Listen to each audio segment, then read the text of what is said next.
এটা অফিস থেকে করার কথা। তো তুমি অফিস থেকে যখন কনফার্মেশন কিছু পাবা তখনই জমা দেবে, ঠিক আছে? আর জাতীয় পরিচয়পত্র তো সবার থাকার কথা।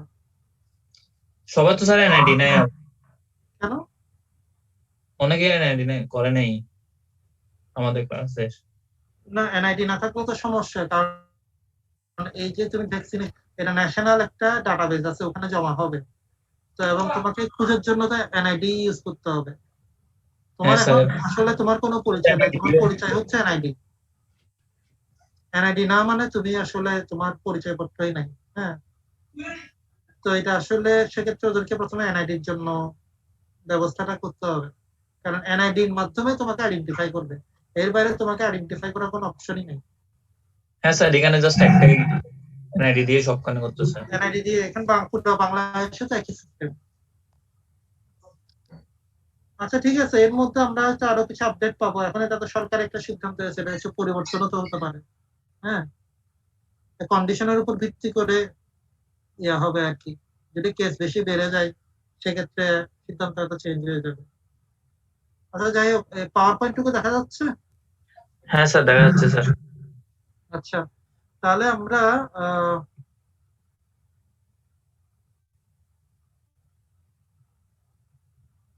গত ক্লাসে আমরা ইমিউন সিস্টেম বেসিকটা শেষ করছিলাম। আজকে আমরা যেটা শুরু করব সেটা হচ্ছে গিয়ে অ্যান্টিজেন। ওকে,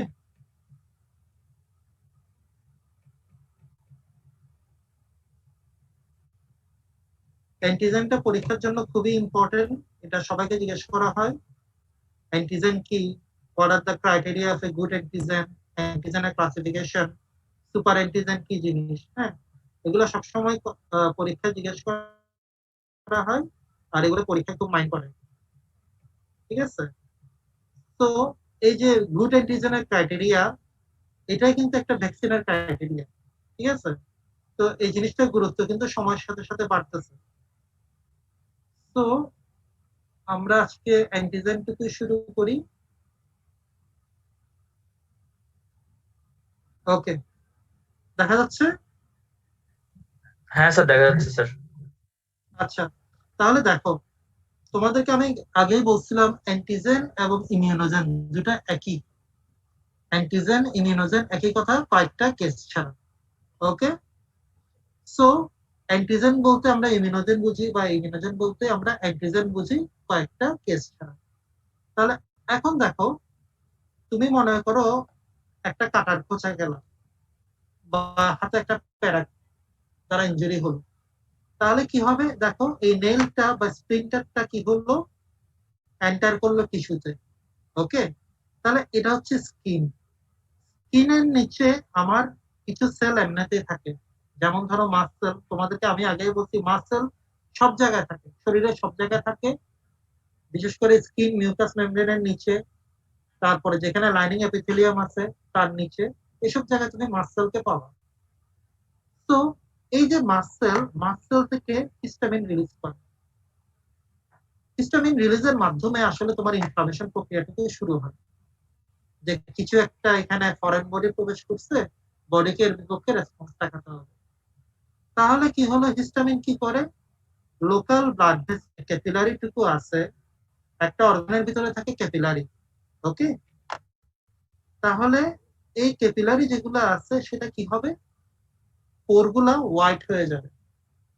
এটাকে বলা হয় ইনক্রিজ ক্যাপিলারি পারমিয়াবিলিটি। ঠিক আছে, এটা হিস্টামিনের প্রভাবে হয়। তাহলে ক্যাপিলারি পারমিয়াবিলিটি যখন বেড়ে যাবে, তখন যে সার্কুলেটিং নিউট্রোফিল গুলো আছে সেগুলা ব্লাড ভেসেল থেকে টিস্যু স্পেসে প্রবেশ করবে। এটা টিস্যু, এটা ব্লাড ভেসেল, মাঝখানে হালকা একটু স্পেস থাকে, টিস্যু স্পেসের মধ্যে প্রবেশ করবে।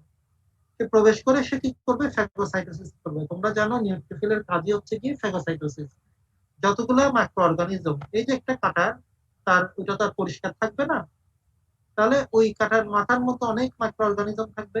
বিশেষ করে ধরো এখানে ব্যাকটেরিয়া আছে, তাহলে আমরা এখন ব্যাকটেরিয়া নিয়ে কথা বলি। তাহলে নিউট্রোফিল কি করলো, সে ফ্যাগোসাইটোসিস করা শুরু করলো। এক, এর পাশাপাশি কিছু ম্যাক্রোফেজ থাকে, স্কিনের নিচে কিছু ম্যাক্রোফেজ থাকে এবং ডেনড্রাইটিক সেল থাকে। ওই ডেনড্রাইটিক সেলের নাম হচ্ছে ল্যাঙ্গারহ্যান্স সেল, এখানে ছবিতে নাই, কিন্তু ডেনড্রাইটিক সেলও এখানে পাওয়া যায়। তারা কি করে, ম্যাক্রোফেজও কি করে, ফ্যাগোসাইটোসিস করে এবং তার পরবর্তী কাজ হচ্ছে অ্যান্টিজেন প্রেজেন্টেশন করা। ডেনড্রাইটিক সেল তার কাজ হচ্ছে গিয়ে ওই ফ্যাগোসাইটোসিসের পরে, এটা ফ্যাগোসাইটোসিস বলি না, আমরা এন্ডোসাইটোসিস বলি। দ্যাট মিন্স সে মাইক্রো অর্গানিজমটাকে এনগালফ করলো, এনগালফ করে সে কি করবে, প্রেজেন্টেশন করবে কোনো একটা জায়গায় গিয়ে, লিম্ফ নোডে গিয়ে সে প্রেজেন্টেশন করবে। তাহলে এদের কাজ হচ্ছে গিয়ে ফ্যাগোসাইটোসিস করার পরে প্রেজেন্টেশন করা, ঠিক আছে।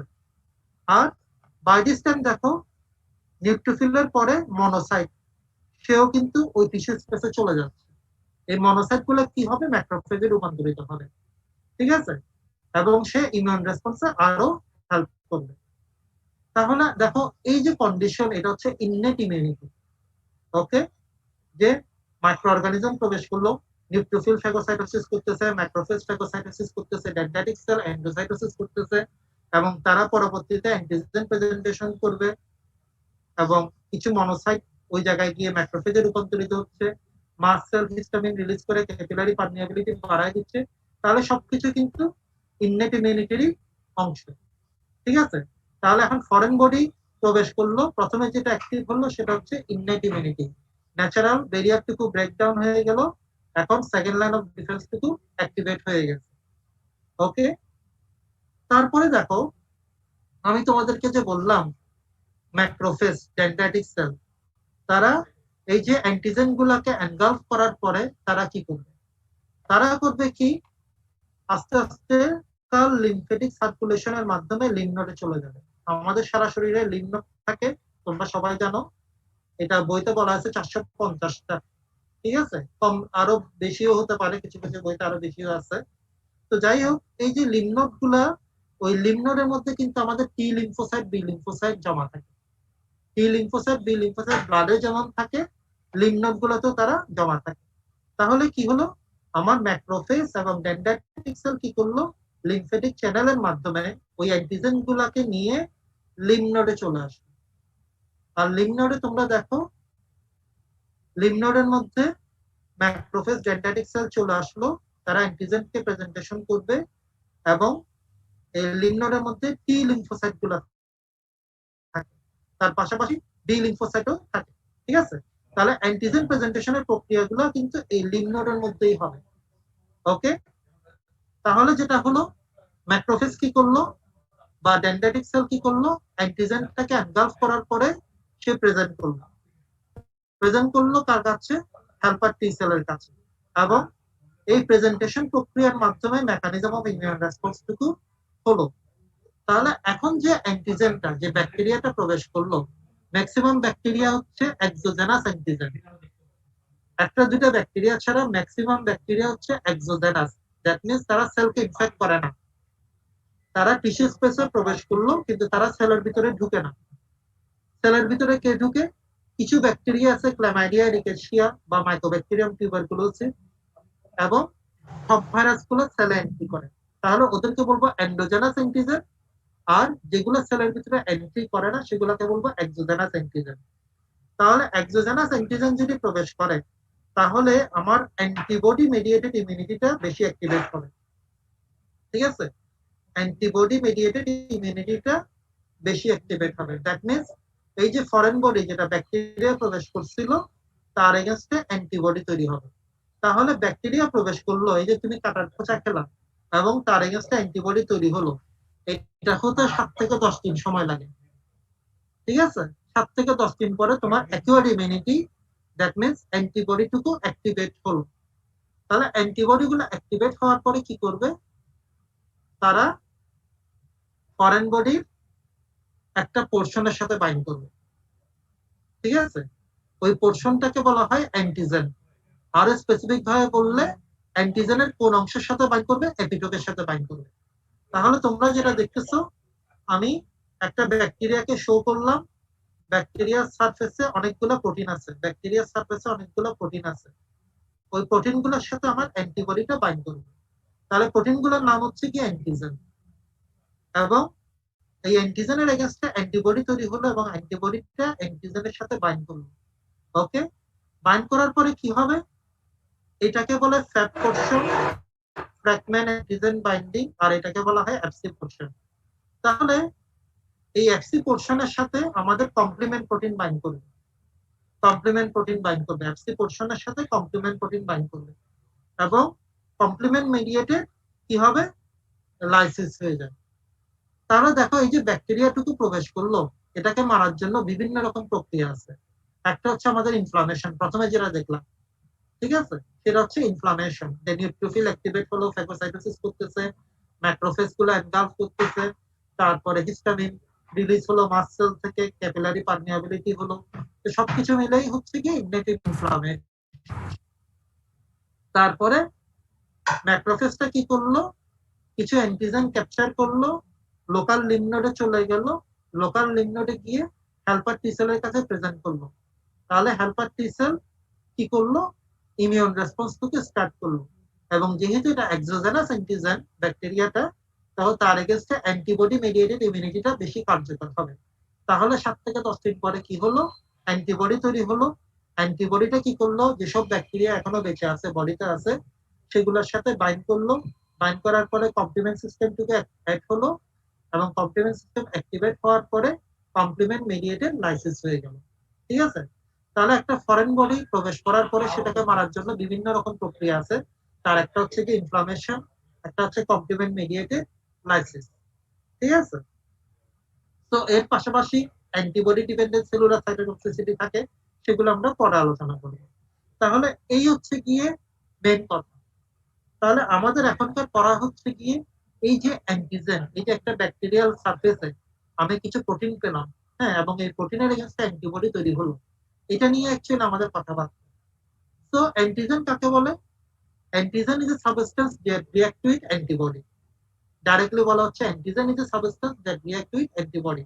কারণ তোমরা দেখছো এই যে ফরেন বডি প্রবেশ করার পরে তার এগেইনস্টে অ্যান্টিবডি তৈরি হলো, আর এই ফরেন বডির সারফেসে অনেকগুলো প্রোটিন থাকে, বেসিক্যালি ওই প্রোটিনগুলোর এগেইনস্টে অ্যান্টিবডিটা তৈরি হচ্ছে। আর এর পাশাপাশি immunogen, immunogen are molecule that induce an immune response, ওই যে মেকানিজম অফ ইমিউন রেসপন্স। তাহলে আমি যেটা বলতে যাচ্ছি যে অ্যান্টিজেন ইমিউনোজেন একই কথা, কয়েকটা কেস ছাড়া, তোমরা শুধু এটাই মনে রাখবে। ওকে, এখন এই যে অ্যান্টিজেন, অ্যান্টিজেনটা ইনফেকশাস হতে পারে, নন ইনফেকশাস হতে পারে। আমরা যদি অ্যান্টিজেন হিসাবে কথা বলি তাহলে ইনফেকশাস ম্যাটেরিয়ালটা বেশি আসে। ঠিক আছে, তো ইনফেকশাস ম্যাটেরিয়াল কি কি হতে পারে?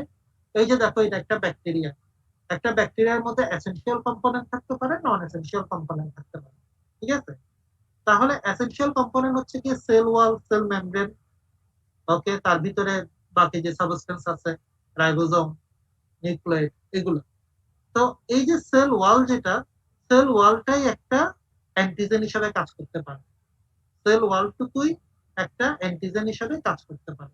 ওকে, তাহলে এই সেল ওয়াল পেপটাইডোগ্লাইকেন, পেপটাইড এবং গ্লাইকেন, প্রোটিন, কার্বোহাইড্রেট। প্রোটিন কিন্তু একটা ভালো অ্যান্টিজেন, প্রোটিন একটা ভালো অ্যান্টিজেন, তার এগেইনস্টে ভালো অ্যান্টিবডি তৈরি হয়।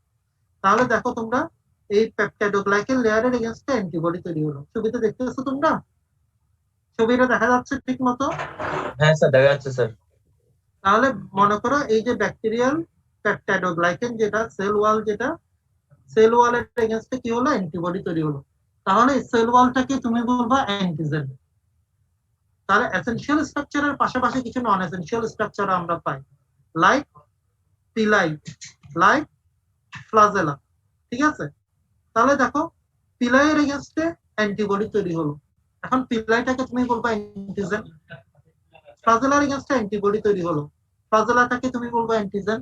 তাহলে এই যে ব্যাকটেরিয়া, এখন তুমি এটাকে এককভাবে না দেখে একটু বিচ্ছিন্ন ভাবে দেখো, পেপটাইডোগ্লাইকেনটাকে আলাদা করো, ফ্লাজেলাটাকে আলাদা করো, পিলাইটাকে বা ফিন্ডিয়া, পিলাইয়ের যেটা আরেকটা নাম হচ্ছে ফিন্ডিয়া, সেটাকে আলাদা করে দেখো। তাহলে দেখা যাচ্ছে যে এরা প্রত্যেকেই কিন্তু অ্যান্টিজেন হিসেবে কাজ করে, কারণ তাদের এগেইনস্টে অ্যান্টিবডি তৈরি হচ্ছে, আর ওই অ্যান্টিবডিটা কিন্তু স্পেসিফিক অ্যান্টিজেনের সাথে বাইন্ড করতেছে। পিলাইয়ের এগেইনস্টে যে অ্যান্টিবডিটা তৈরি হয়েছে সেটা কিন্তু সেল ওয়ালের সাথে বাইন্ড করবে না। ফ্লাজেলার এগেইনস্টে যে অ্যান্টিবডিটা তৈরি হয়েছে সেটা কিন্তু পিলাইয়ের সাথে বাইন্ড করবে না। অ্যান্টিবডি কিন্তু একদম স্পেসিফিক হবে। ঠিক আছে, অ্যান্টিবডি একদম স্পেসিফিক হবে। তাহলে এই যে বিভিন্ন কম্পোনেন্ট, সেল ওয়াল, ফ্লাজেলা, পিলাই, কিছু কিছু ব্যাকটেরিয়ার ক্যাপসুল থাকে, এই ক্যাপসুলের এগেইনস্টে অ্যান্টিবডি তৈরি হয়। ঠিক আছে? ভাইরাসের যখন আমরা স্ট্রাকচার করবো তখন দেখবো যে ভাইরাসের একটা খোলস থাকে, সেটাকে বলা হয় ক্যাপসিড। এই ক্যাপসিডের এগেইনস্টে অ্যান্টিবডি তৈরি হয়। এই যে ব্যাকটেরিয়া, কিছু কিছু ব্যাকটেরিয়া এক্সোটক্সিন রিলিজ করে। ঠিক আছে? ওই এক্সোটক্সিনের এগেইনস্টে কিন্তু অ্যান্টিবডি তৈরি হয়। ঠিক আছে? তো এইগুলা সবগুলো কম্পোনেন্ট তুমি এখন বলবা অ্যান্টিজেন। দ্যাট মিনস আমি একটা স্ট্রাকচারকে, একটা মাইক্রো অর্গানিজমকে আমি এককভাবে দেখবো না, তার পার্টস গুলোকে আমি একটু বিচ্ছিন্ন করলাম। বিচ্ছিন্ন করার পরে দেখলাম যে তাদের প্রত্যেকের এগেইনস্টে অ্যান্টিবডি তৈরি হচ্ছে। তাহলে প্রত্যেকটা পার্টসই কিন্তু অ্যান্টিজেন। ওকে? এর পাশাপাশি কিছু নন ইনফেকশাস পার্টিকেল থাকে, যেমন ডাস্ট, কিছু ফুড। ঠিক আছে? তো এইগুলোকে আমরা বলি নন ইনফেকশাস অ্যান্টিজেন। তো অ্যান্টিজেনের মধ্যে যদি আমি পরীক্ষায় আসি, প্রথমে যেটা জিজ্ঞেস করা হয় সেটা what is antigen, what are the criteria of a good antigen.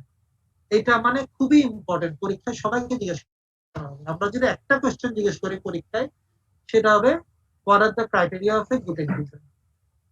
তাহলে প্রথম হচ্ছে কি ফরেননেস। আমার বডির কম্পোনেন্টের সাথে যত কম মিল থাকবে তত ভালো অ্যান্টিবডি তৈরি হবে। তাহলে মাইক্রো অর্গানিজমের সাথে আমার শরীরের যত কম মিল থাকবে, ওই মাইক্রো অর্গানিজমের এগেইনস্টে তত ভালো অ্যান্টিবডি তৈরি হবে। আর এই মাইক্রো অর্গানিজমের সাথে যদি আমার শরীরের মিল থাকে, তাহলে অ্যান্টিবডি কিন্তু ভালো হবে না, কারণ বডি কনফিউজ হয়ে যাবে, এটা কি আমার পার্ট নাকি ফরেন পার্ট। তারপর একটা হাই মলিকুলার ওয়েটের ব্যাপার আছে, মলিকুলার একটু বেশি থাকতে হয়। কেমিক্যাল কমপ্লেক্সিটির ব্যাপার আছে। দেখা যাচ্ছে যে যেগুলো কঠিন অ্যান্টিজেন, সেগুলোর এগেইনস্টে বেশি ভালো অ্যান্টিবডি তৈরি হয়। Dose, route, genetic constitution, presence of epitope. ঠিক আছে? তাহলে পরবর্তীতে যে কথাটুকু আসে, প্রেজেন্স অফ এপিটোপ এটা কি? এই যে criteria of a good antigen যেটা দেখতেছো, এগুলো হচ্ছে ক্রাইটেরিয়া অফ এ ভ্যাকসিন। ঠিক আছে? একটা ভ্যাকসিনের জন্য স্পেশাল নির্দিষ্ট ডোজ থাকে, বিভিন্ন রুট থাকে, কিছু ওরালি দেওয়া হয়, কিছু ইনজেক্টেবল দেওয়া হয়। তো এই যে পয়েন্ট গুলো আছে, পয়েন্ট সবগুলো তোমাদেরকে মনে রাখতে হবে ভালো করে। তাহলে এখানে এই যে ক্রাইটেরিয়া গুলো তুমি বললা, বলার পরে সবার শেষে বললা প্রেজেন্স অফ এপিটোপ। ঠিক আছে? তাহলে পরবর্তী কোয়েশ্চেন যেটা চলে আসে সেটা হচ্ছে কি, হোয়াট ইজ এপিটোপ। ঠিক আছে? এপিটোপ কি জিনিস? তুমি একটা ফরেন বডি পাইলা, ফরেন বডির মধ্যে বিভিন্ন রকম অ্যান্টিজেন পেলা, আবার এই অ্যান্টিজেনের মধ্যে এপিটোপ আছে। তাহলে এপিটোপটা হচ্ছে কি অ্যান্টিজেনের পার্ট। ঠিক আছে? তাহলে আমরা একটু দেখি, আমাদের পুরানো পড়াটাকে একটু রিভিউ করি, যে একটা এক্সোজেনাস অ্যান্টিজেন, মনে করো একটা ব্যাকটেরিয়া, ওই ব্যাকটেরিয়াটাকে ম্যাক্রোফেজ এনগালফ করলো। এনগালফ করার পরে সেটাকে সে কি করলো, টুকরা টুকরা করলো, ফ্র্যাগমেন্ট করলো। আর আমাদের শরীরের মধ্যে এন্ডোপ্লাজমিক রেটিকুলামে class 2 MHC protein, in case of macrophage B cell, dendritic cell তৈরি হয়। সেগুলো কি করবে, ক্লাস 2 এমএসসি প্রোটিনে ওই টুকরাগুলোকে নিয়ে সেল সারফেসে চলে আসবে এবং সে প্রেজেন্ট করবে। ওকে? আর কোন সেল, নর্মাল সেল যেগুলো ভাইরাস দ্বারা আক্রান্ত হয়, ওই অ্যান্টিজেন গুলোকে বলা হয় এন্ডোজেনাস অ্যান্টিজেন। তাহলে সেটাকে সে টুকরা টুকরা করবে, একটা ফ্র্যাগমেন্ট কি করবে, ক্লাস 1 এমএসসি এর মাধ্যমে সেল সারফেসে নিয়ে যাবে। ঠিক আছে? তাহলে এমএসসি 1 এবং 2 এর মাধ্যমে আলটিমেটলি অ্যান্টিজেন গুলো প্রেজেন্টেশন হচ্ছে। এমএসসি 2 থাকে macrophage, B cell, dendritic cell. আর এমএসসি 1 আমাদের শরীরের সবগুলা সেল থাকে, except RBC and sperm. Okay? তাহলে দেখো, আলটিমেটলি আমাদের যে সেল সারফেস, সেটা ম্যাক্রোফেজ হোক বা একটা নর্মাল সেল হোক, সেল সারফেসে এমএসসি 2 এবং 1 এর মাধ্যমে কিন্তু অ্যান্টিজেন গুলো প্রেজেন্টেশন হয়ে থাকে। তাহলে এখন দেখো, আমি যেটা বলতেছিলাম যে এপিটোপ কি। তাহলে আমার এই যে antigen presenting cell class 2 MHC এর মাধ্যমে অ্যান্টিজেনটাকে হেল্পার টি সেলের কাছে প্রেজেন্ট করলো। হেল্পার টি সেলের কার কাছে প্রেজেন্ট করলো, টি সেল রিসেপ্টরের কাছে প্রেজেন্ট করলো। তাহলে তোমরা যদি এই অ্যান্টিজেন টুকুটাকে দেখো, অ্যান্টিজেনের যে অংশটুকু টি সেল রিসেপ্টরের কাছে প্রেজেন্ট হলো, সেটাকে আমি বলবো এপিটোপ। অথবা একটা অ্যান্টিজেন যেটা ফ্রি ফ্লোটিং, যেটা কারো দ্বারা প্রেজেন্টেশন হয় নাই, ঠিক আছে, তার এগেইনস্টে অ্যান্টিবডি তৈরি হলো, আর অ্যান্টিবডি যে পোর্শনটুকু অ্যান্টিজেনের সাথে বাইন্ড করলো, অ্যান্টিজেনের যে পোর্শনের সাথে বাইন্ড করলো, সেটাকে আমি বলবো এপিটোপ। তাহলে epitope is the specific antigenic site of the antigen molecule react with the antibody or effector T cell. তাহলে অ্যান্টিজেন যে পোর্শনের সাথে অ্যান্টিবডি ফ্যাট পোর্শনটুকু বাইন্ড করলো সেটাকে আমি বলতেছি এপিটোপ, অথবা অ্যান্টিজেনের যে পোর্শনের সাথে আমার টি সেল রিসেপ্টরটুকু বাইন্ড করলো সেটাকে আমি বলতেছি এপিটোপ। তাহলে এপিটোপ হচ্ছে অ্যান্টিজেনের পার্ট যে কিনা রিঅ্যাক্ট করে অ্যান্টিবডির সাথে এবং টি সেল রিসেপ্টরের সাথে। এই পয়েন্ট দুটো মনে রাখতে হবে। এপিটোপ হচ্ছে গিয়ে অ্যান্টিজেনের পার্ট যে কিনা রিঅ্যাক্ট করে অ্যান্টিবডির সাথে এবং টি সেল রিসেপ্টরের সাথে। দুটো পয়েন্ট মনে রাখতে হবে, ঠিক আছে? তাহলে আমরা এই ছবিটুকু আরেকটু ভালো করে দেখি।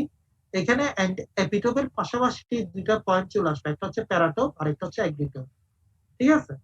তাহলে আমি আগেই বললাম এপিটোপ হচ্ছে গিয়ে অ্যান্টিজেনের সেই পার্ট যার সাথে টি সেল রিসেপ্টরটুকু ইন্টারেক্ট করে, অথবা অ্যান্টিবডির একটা অংশ ইন্টারেক্ট করে। তাহলে অ্যান্টিবডির যে অংশটুকু এপিটোপের সাথে ইন্টারেক্ট করে সেটাকে বলা হয় প্যারাটোপ। অ্যান্টিবডির যে অংশটুকু এপিটোপের সাথে ইন্টারেক্ট করে সেটাকেই বলা হয় প্যারাটোপ। অথবা টি সেল রিসেপ্টরের যে অংশটুকু ইন্টারেক্ট করে সেটাকেই বলা হয় প্যারাটোপ।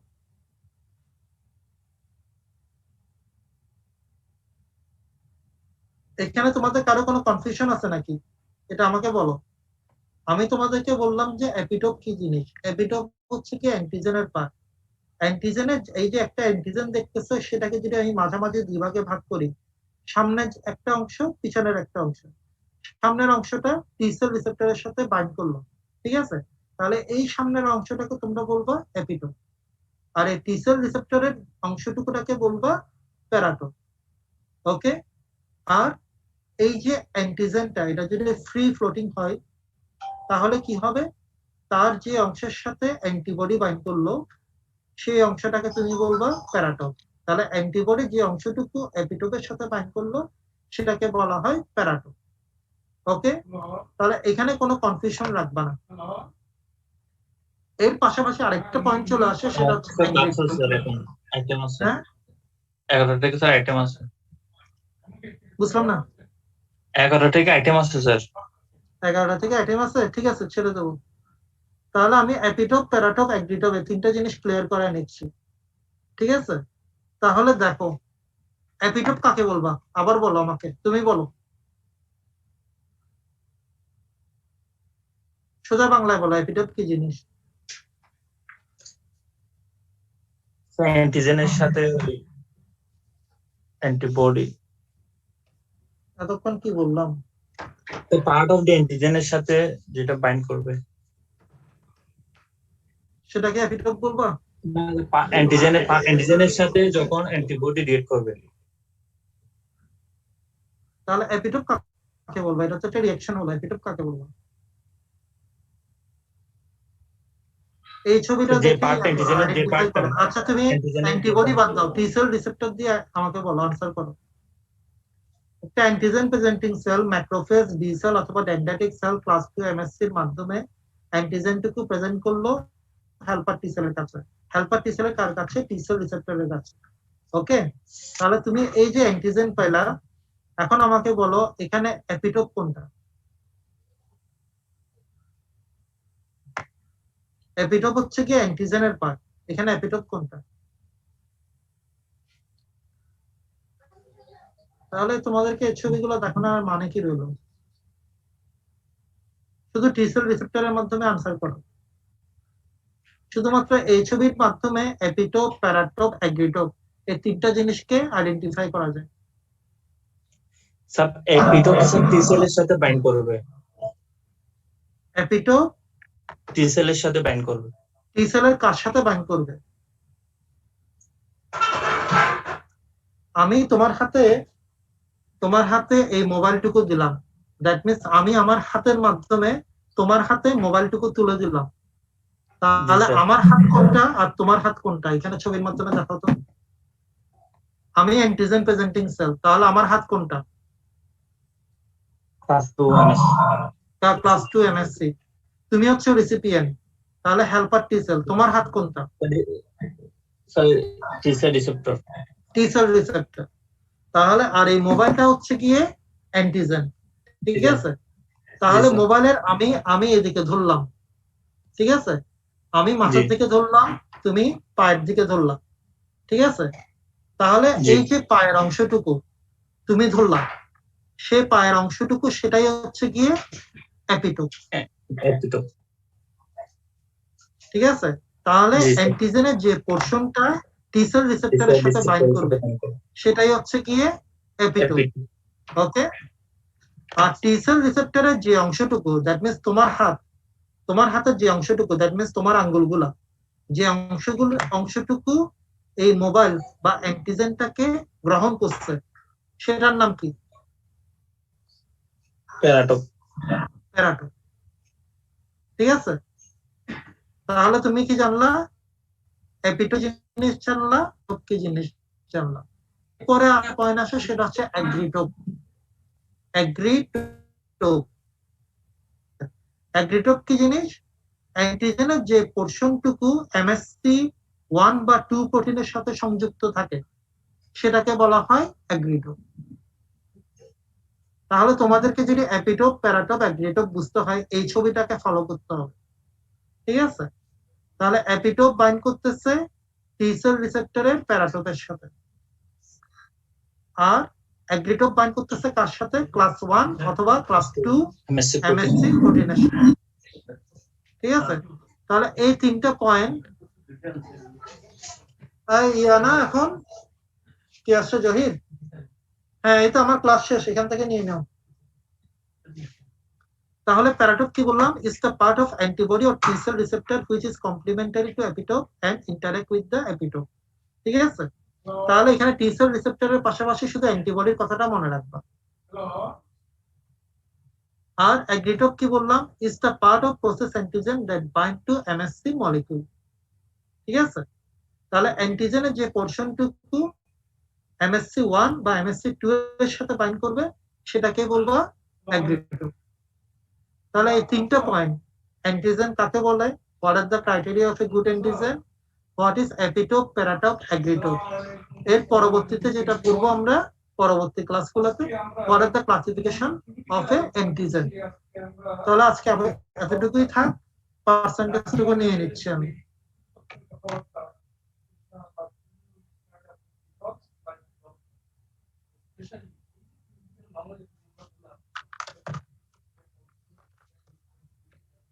ভিডিওগুলো অন করো।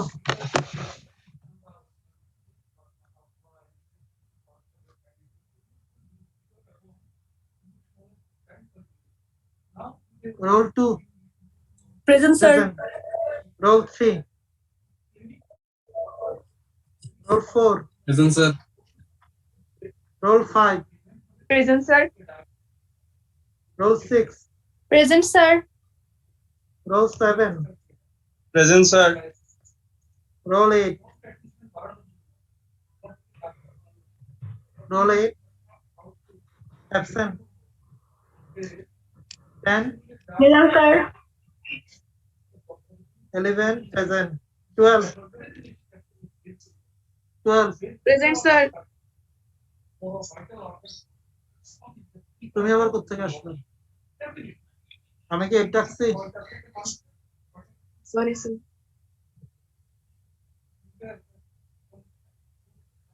Roll number 12. Yes, 12 sir. কি absent? Sir, present. Present, Video sir. কই? 13. Present, sir. 14. Present, sir. 16. Present, sir. 17. 17 কিন্তু সে যে অ্যাপ্লিকেশনটা করছে, এটা কোনোভাবে অ্যাপ্লিকেবল না। ঠিক আছে, এই ধরনের ছুটি দেওয়ার ক্ষমতা আমাদের নাই। ওইগুলা সে যদি ক্লাস না করে এই সময়, সেগুলো অ্যাবসেন্ট থাকবে। আর অনলাইন, সে যেখানে থাকুক না কেন অনলাইন ক্লাস তো করতে পারে। এটা কি এমন খুব ডিফিকাল্ট কাজ? আচ্ছা, রোল নম্বর 18। Present, sir. তারপরে 19, Present, sir. তারপরে 20, Present, sir. 21, Yes, sir. 22, Present, sir. 23, Present, sir. Present, sir. 24, Present, sir. 25, Sir, 24 present. 26, 24 present, ঠিক আছে? 26. 27, 25 and 9. 27,